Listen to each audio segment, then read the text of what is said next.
Berapa? Udah? Belum?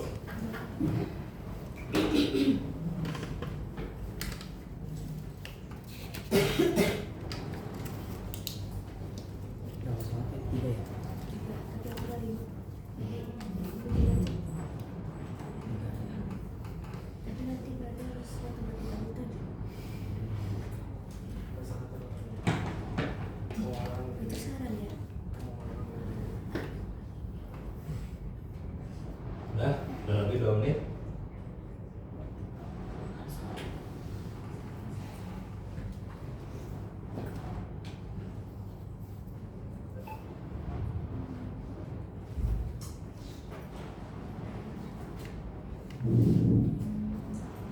Udah besok. Berapa nilai? Tidak apa.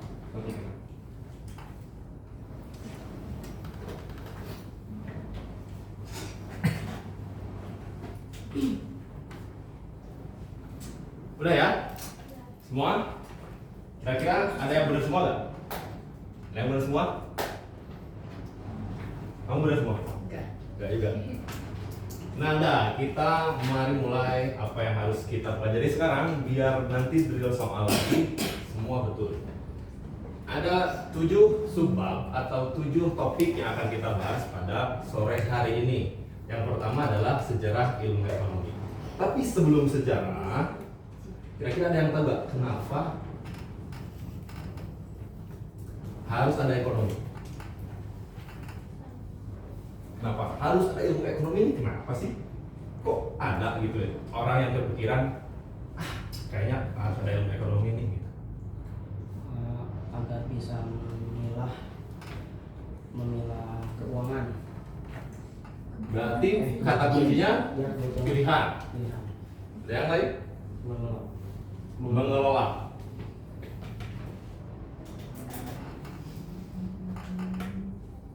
Ada yang lain? Berarti ini nggak usah dibahas ini. Udah bisa berarti.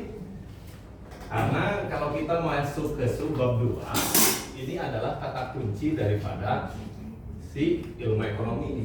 Adanya ilmu ekonomi ini kenapa harus ada? Karena tadi betul ilmu ekonomi adalah ilmu tentang mempertimbangkan semua pilihan, mengelola semua pilihan karena sumber daya terbatas, kebutuhan manusia tidak terbatas. Nah, itu kenapa ada ilmu ekonomi itu. Kira-kira ada nggak orang yang tiba-tiba kepikiran kayaknya nabung deh, tanpa ada orang yang ngasih tahu kamu harus nabung gitu? Kayaknya enggak ya. Kayaknya semua orang tuh, kalian dulu atau mungkin sekarang tuh kalau punya duit 10 juta misalnya, uang jajan 10 juta sehari, kayaknya semuanya dibeli aja gitu, nggak peduli lah, nggak usah nabung-nabung. Karena kita tidak punya keterbatasan. Kayaknya untuk anak SMA 10 juta per hari kayaknya nggak terbatas deh. Maksudnya kita bisa melakukan apapun gitu. Nonton film merah putih gitu kan, for all misalnya. Kayak gitu ya. Nah ini, ketika kita sudah tahu kenapa belajar ekonomi penting, maka pengetahuan akan sejarahnya juga penting. Ada yang tahu Xenophon, Adam Smith, John Maynard Keynes? Ada yang tahu ketiga tokoh ini? Atau di sekolahnya udah belajar juga? Udah tapi lupa. Xenophon ini hidup 400 sekitar ya, 400 sebelum Masehi. Adam Smith itu hidup abad 18 Masehi. Beliau abad 19. Salah. Benar. 18 Masehi, 19 Masehi. 19 sampai 20 nih kayaknya sini. Baru dia. Sering dibahas sama Timothy Ronald. Nah, Xenophon itu kan jauh banget nih. Xenophon ke Adam Smith sebelum Masehi sampai ke Masehi gitu. Seharusnya masih banyak lagi tokoh-tokoh di Xenophon ini. Xenophon itu dia yang memperkenalkan istilah oikonomikos. Nah, oikonomikos apa tuh dia? Oikos adalah rumah tangga, nomos adalah aturan. Jadi secara bahasa menurut si Xenophon ini, Oikonomikos adalah aturan rumah tangga. Pada saat itu Yunani pada saat itu, karena Xenophon lahir di Yunani. Yunani pada saat itu adalah orang-orangnya penggembala. Jadi seni mengelola gembala ini, gembala dalam artian rumah tangga. Kemudian lahirlah oikonomikos, terus homo oikonomikos. Ya ini homo oikonomikos ya orangnya gitu. Orang yang mengelola aturan-aturan dalam rumah tangga. Nah, ini Xenophon. Setelah Xenophon sebetulnya ini gak ada di dalam buku panduan, tapi sebetulnya itu ada lagi Aristoteles. Aristoteles itu kemudian yang memperkaya teori-teori ekonomi.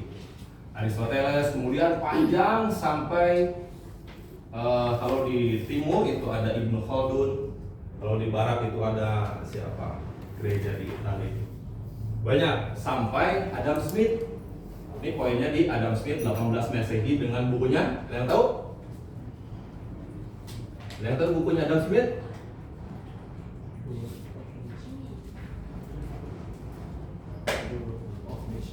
Nah, tuh. Sampai hari ini di Shopee masih ada buku ini. Luar biasa kan? Adam Smith nulis buku ini tahun 1776. 2025 kita buka Shopee, tulis The Wealth of Nations, terjemahan bahasa Indonesia itu masih ada. Artinya begitu besarnya peran Adam Smith dalam perkembangan ilmu ekonomi. Apa sih isinya di The Wealth of Nations sehingga sampai hari ini bukunya masih dijadikan salah satu buku acuan dalam ilmu ekonomi. The Wealth of Nations kuncinya atau salah satu yang ada di dalamnya itu adalah apa namanya? The Invisible Hand. The Invisible Hand. Apa? The Invisible Hand. Kalau dalam bahasa dalam bahasa Indonesia kan artinya tangan tidak terlihat. Ada tangan tidak terlihat, ada sesuatu yang tidak terlihat yang bisa membuat ekonomi berjalan. Secara tidak langsung sebetulnya The Invisible Hand kalau di dalam agama Islam atau di dalam ekonomi Islam itu adalah aturan Tuhan yang di dalam ekonomi itu berjalan dengan sendirinya.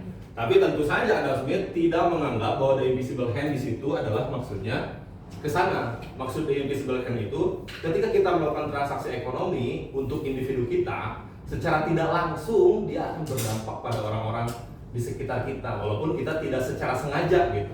Misalkan kita beli mobil mewah, kan kita tidak mungkin mungkin aja sih ada orang yang pengen pamer gitu. Tapi banyak orang tidak dengan sengaja dia pengen membuat orang lain iri gitu. Nah, tapi invisible hand itu irinya orang lain itu masuk ke dalam invisible hand. Jadi kegiatan ekonomi yang kita lakukan itu berdampak terhadap orang lain secara tidak langsung. Ini yang dimaksud dari invisible hand. Kemudian diejawantahkanlah oleh Adam Smith sebagai bahwa kegiatan ekonomi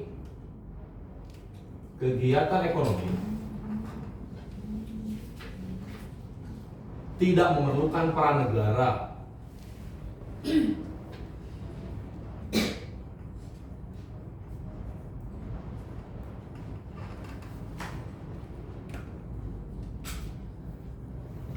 Nah ini, Adam Smith bilang di dalam bukunya The Wealth of Nations, kekayaan bangsa-bangsa, itu bahwa kegiatan ekonomi, perekonomian itu tidak memerlukan peran negara. Jadi negara itu perannya dipersempit bahkan sampai mungkin tidak boleh ada peran negara. Jadi dibiarkan sebebas-bebasnya. Apa yang terjadi di pasar terjadilah gitu. Apa yang terjadi di pasar terjadilah. Ini dua inti dari apa yang kemudian disampaikan oleh Adam Smith tahun abad 18 di dalam bukunya The Wealth of Nations. Tapi kemudian ini dikritik oleh John Maynard Keynes. Di dalam bukunya, Keynes ini nulis buku juga, The General Theory of Employment, Interest, and Money.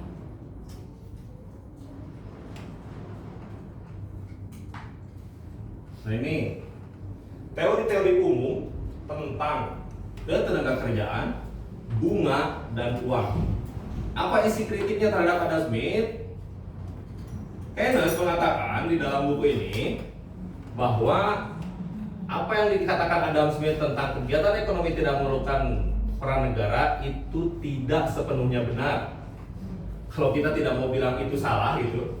Jadi secara apa namanya? Secara halusnya bilang bahwa Keynes bilang bahwa itu tidak sepenuhnya benar.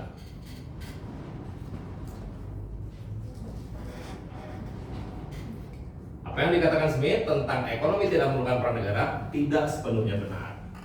Jadi Keynes mengatakan bahwa peran negara tetap diperlukan dalam kegiatan perekonomian.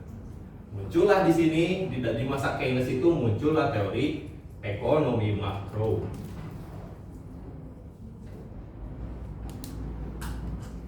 Ekonomi mikro. Ini di masa Keynes muncul ekonomi makro, ekonomi mikro. Ekonomi makro itu membahas tentang ya peran negara ini, peran negara. Dia bahas inflasi, dia bahas pengangguran, dia bahas ketenaga kerjaan itu di ekonomi makro. Mikro itu bahas perilaku konsumen, perilaku produsen, hal-hal yang berkaitan dengan pasar. Gitu. Nah ini munculnya di zaman John Maynard Keynes. Nah itu sejarah singkat tentang ekonomi. Ada yang tanyakan dulu?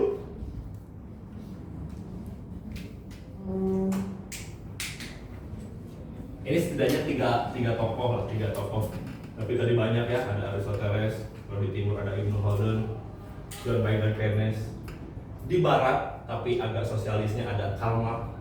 Banyak tokohnya kalau bicara sejarah. Tapi oke, karena kita hanya bahas sejarah secara singkat, itu cukup untuk teman-teman pengetahuan tentang sejarahnya. Maka yang kedua, ini tadi pengertian ekonomi. Perlu dibahas lagi? Gak perlu kayaknya ya, tadi udah ya. Yang kedua, ini tentang pengertian ilmu ekonomi.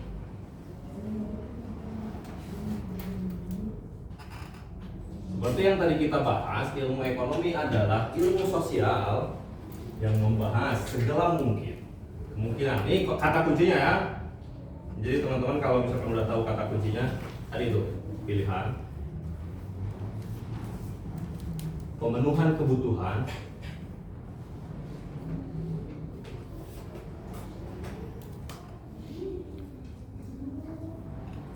sumber daya terbatas.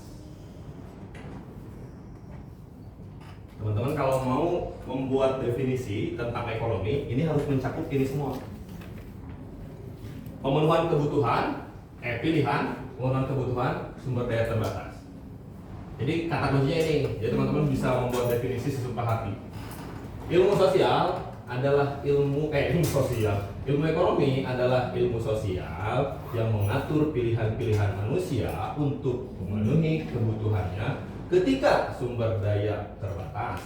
Sementara sumber daya manusia, sementara kebutuhan tidak terbatas. Kebutuhan tidak terbatas. Yang dimaksud kebutuhan ini bukan hanya kebutuhan individu ya, karena kalau kebutuhan individu itu sebenarnya sangat terbatas ya. Kita misalnya yang muslim puasa nih dari sahur sampai maghrib, siang-siang atau sore-sore kita ngabuburit, segala dibeli, apapun kita beli, es cendol kita beli, gorengan kita beli, apapun kita beli. Tapi pas maghrib, misalnya kita yang pertama makan es cendol, terus makan besar dulu, niatnya mau makan yang lain-lain yang ada dalam kulkas. Tapi ketika sudah makan besar, terus kita kenyang kan? Nah, itu bentuk keterbatasan dalam pemenuhan individu. Cuman kebutuhan sumber daya kebutuhan tidak terbatas di sini ini lebih ke kebutuhan kelompok. Karena pertumbuhan penduduk misalnya. Purwakarta tahun 2019 itu penduduknya masih di angka 900. Sekarang 2025 itu ada di angka 1.200.000. Artinya kan pertumbuhan tetap nih. Sementara air kan tetap segitu-gitu aja, air yang ada di tanah menguap, kembali lagi ke tanah, menguap, kembali lagi ke tanah. Jadi itu yang buatnya harus pilihan yang terbaik. Nah ini ilmu ekonomi. Kuncinya adalah kebutuhan. Cara masalah kebutuhan. Setelah apa yang saya katakan barusan, apa kira-kira kata kunci dari kebutuhan?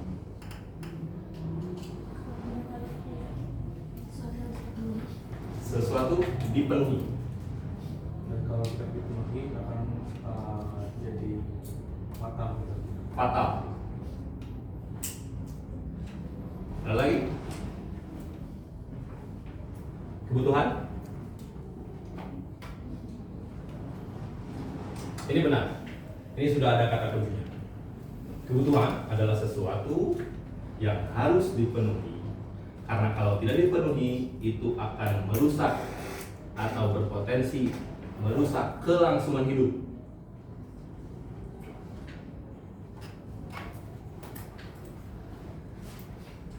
Ini akan berdampak terhadap kelangsungan hidup kita.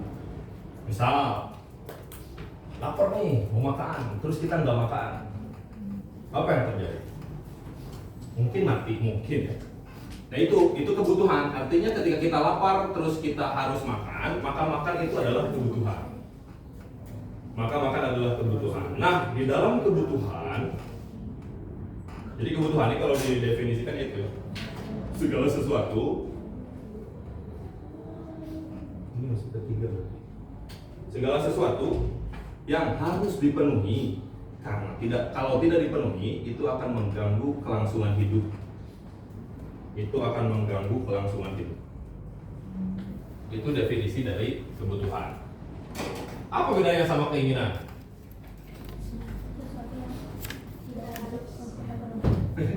Betul ya? Simpel sekali. Kalau kebutuhan harus dipenuhi, berarti kalau keinginan tidak harus dipenuhi. Keinginan tidak harus dipenuhi secara segera, dan kalaupun tidak dipenuhi itu tidak akan mengganggu kelangsungan hidup. Terus berdasarkan tindakan ekonomi. Apa sih tindakan ekonomi? Kita jadi berkutat lagi ke definisi-definisi yang teman-teman sudah pelajari di SMP. Tindakan ekonomi, yaitu orang ketika memilih yang terbaik dari sekian banyak pilihan karena keterbatasan, yaitu tindakan ekonomi. Jadi misalnya di soal nih, kayak tadi saya di soal itu, teman-teman itu dibuat pilihan bahwa harus membeli buku seharga 35.000, atau teman-teman harus nonton bioskop seharga 35.000. Berdasarkan tindakan ekonomi yang rasional, apa yang teman-teman lakukan? Teman-teman sebagai pelajar, uangnya hanya 35.000. Harus beli buku atau harus nonton bioskop? Karena beli buku sebagai pelajar itu adalah kebutuhan, nonton bioskop sebagai pelajar adalah keinginan. Nah itu perbedaan kebutuhan dan keinginan berdasarkan tindakan ekonomi. Tapi ada alat pemenuhan kebutuhan. Ini sering muncul di dalam soal-soal yang ada di drill, yang ada di di kuis. Ini selalu ada nih, alat pemenuhan kebutuhan. Pertama dari prosesi seringnya disingkat dari C. CT P H, tambahnya K. Jadi pemenuhan kebutuhan itu ada 5, diklasifikasikan menjadi 5 jenis. C itu adalah cara memperoleh. Ada barang yang disebut barang bebas, ada barang yang disebut barang ekonomi. Ini dari cara memperoleh. Jadi bicara masalah cara memperoleh ini, ada barang yang barang bebas. Kalau barang bebas apa misalnya? Air, sungai. Barang ekonomi? Ini barang ekonomi. Oksigen. Ya, oksigen di rumah sakit, barang ekonomi. Betul. Semua barang punya nilai ekonomi. Itu barang ekonomi. Sederhana sekali. T. T ini adalah tujuan penggunaan. T adalah tujuan penggunaan. Berdasarkan tujuan penggunaannya, ada barang yang digunakan untuk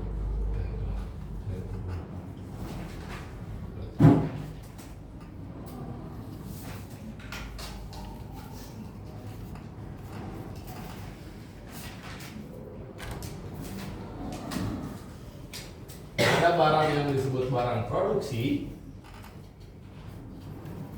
ada yang disebut barang konsumsi. Apa contohnya? Barang produksi. Padi. Apa? Padi. Padi. Padi. Barang konsumsi maksudnya.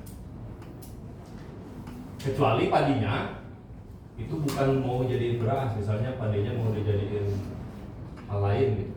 Jadi barang produksi itu barang yang dia diproduksi untuk produksi. Ban misalnya. Dia diproduksi untuk produksi mobil. Dia diproduksi untuk produksi motor. Nah, itu barang produksi. Kemudian P adalah proses pembuatan.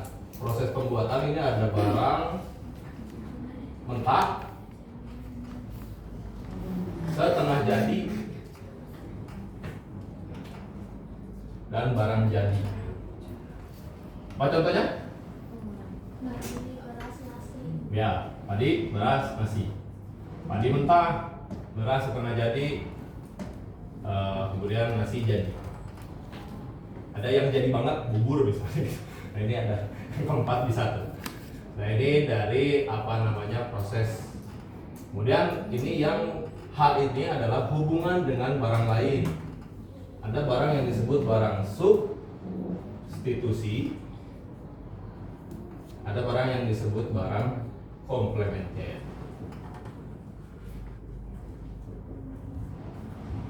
Apa contohnya? Barang substitusi. Barang yang bisa menggantikan barang lain. Barang yang yang fungsinya itu bisa menggantikan barang lain. Teman-teman kesini naik apa? Motor. Naik motor. Bisa pakai yang lain? Sepeda. Sepeda bisa. Nah, itu disebut barang substitusi.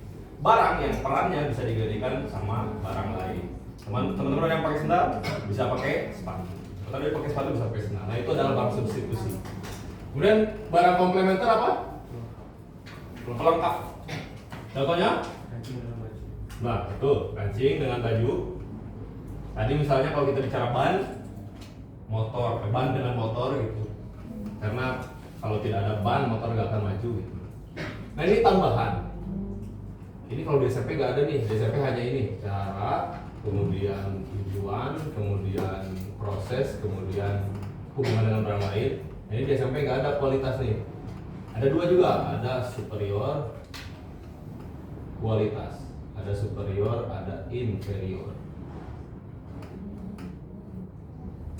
Apa maknanya? Superior, barang superior. Lamborghini misalnya. Barang superior itu ya barang-barang mewah gitu. Barang-barang mewah, barang-barang yang harganya di atas rata-rata, ini disebut barang superior. Kemudian kalau inferior itu barang-barang yang hanya ya udahlah, yang penting ada aja gitu. Inferior kayak kaos misalnya, beli kaos yang 20.000, nah itu barang-barang inferior. Ini alat pemenuhan kebutuhan. Ada jenis kebutuhan.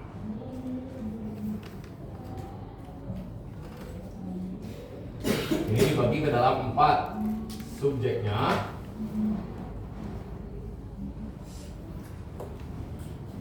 sifatnya, intensitasnya,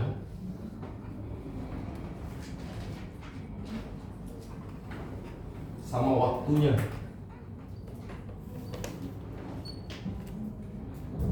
Menurut subjek ini terbagi dua, ada kebutuhan, jenis kebutuhan individu dan kebutuhan kelompok. Apa contohnya? Kebutuhan individu,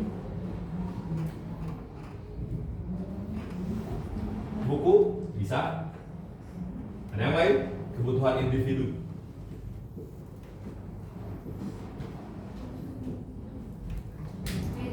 Minum, kebutuhan individu. Yang kebutuhan kelompok, Apa? Kebutuhan kelompok? Pendidikan? Jalan raya? Lampu? Jadi kebutuhan sekolah. Jadi kebutuhan yang itu ya semua orang merasakan itu kebutuhannya. Nah ini menurut subjeknya. Kemudian menurut sifatnya ini ada kebutuhan jasmani dan rohani. Apa contohnya? Kebutuhan jasmani. Gak apa-apa, ulang-ulang aja yang udah-udah. Makan minum gitu kan, kebutuhan jasmani. Makan minum, olahraga, obat-obatan, tidur, kebutuhan yang sifatnya jasmani. Rohani, ibadah, betul. Kalau anak-anak hari ini kan biasanya apa? Mental gitu kan. Nah itu mulai sekarang ini sekarang sudah mulai banyak tuh. Ini kebutuhan yang sifatnya rohani gitu. Kesehatan mental ini kebutuhan sifatnya rohani. Saya nggak mau belajar terus setiap hari dari pagi sampai sore sampai malam. Wah, kesehatan mental saya rusak. Nah ini kebutuhan rohani ini masuknya di kebutuhan rohani. Nah ini berdasarkan intensitas. Ini dari SD sudah. Primer, sekunder dan udahlah. Primer ya kebutuhan pokok ya kayak tadi makan minum, kemudian sekunder kebutuhan penunjang ya, kebutuhan penunjang kayak motor gitu kan. Kayak motor ya kalau memang kita kerja jauh, motor juga bisa jadi kebutuhan primer. Tapi kalau misalkan ya kita sekolah cukup 5 langkah berarti itu kebutuhan sekunder. Tersier yaitu barang-barang mewah. Nah ini menurut waktu, ini ada waktunya sekarang atau right now, kemudian ada the future atau yang akan datang. Yang akan datang. Kebutuhan yang harus sekarang banget. Kebutuhan yang harus sekarang banget apa tuh? Saya harus minum. Nah ini kebutuhan yang harus sekarang banget. Nah ini kebutuhan yang harus sekarang banget. Minum, makan, sekolah. Tapi nggak bisa nih. Nanti kalau saya sekolahnya 25 tahun baru masuk SMA misalnya, nggak bisa tuh. Bisa mungkin paket C gitu. Cuman kan nggak sekolah itu kan.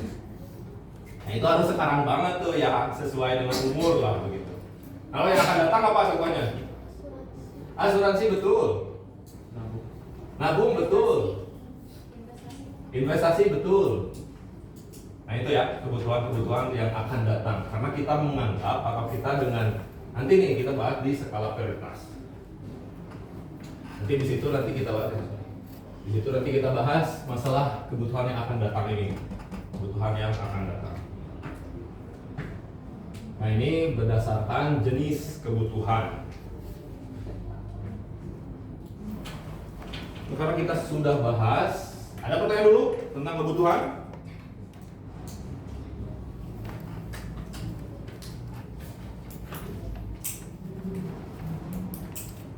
Kalau tidak, karena sudah 3 subbab, kita break dulu 3 menit sampai 17.38.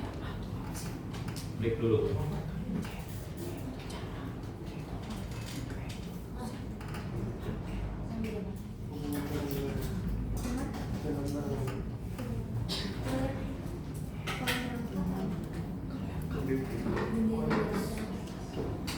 Biasanya lihat atau tiktoknya dibuka di situ.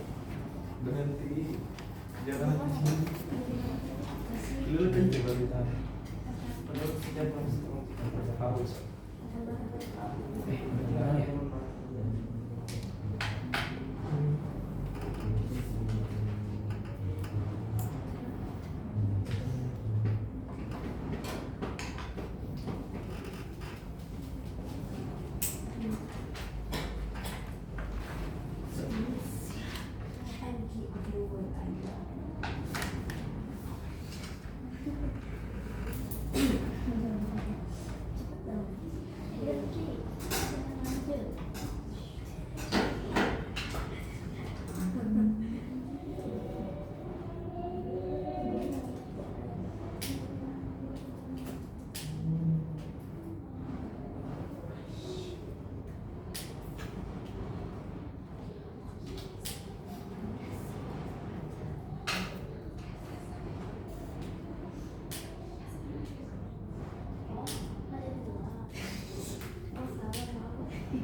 Yang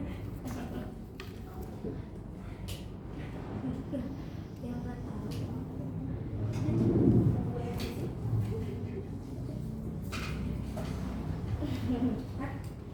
Tujuan.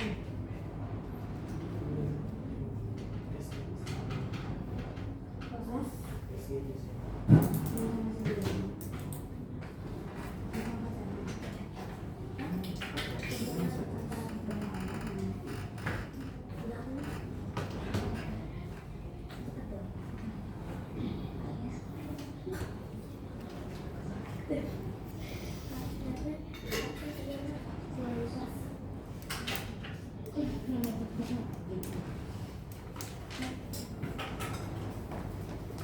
Aku belum bisa.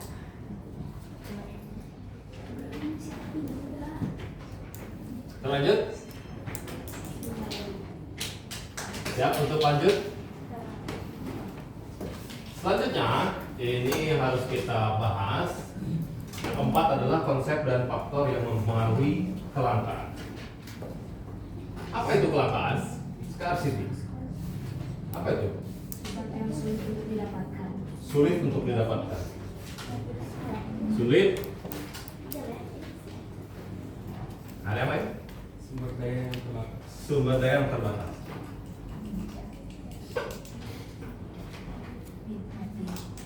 Yang lain? Kebutuhan manusia yang tak ada batasnya.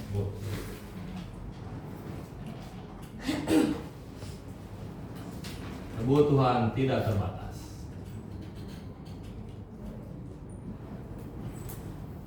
Udah gitu. Yang lain? Teman-teman harus tahu bahwa scarcity atau kelangkaan ini adalah inti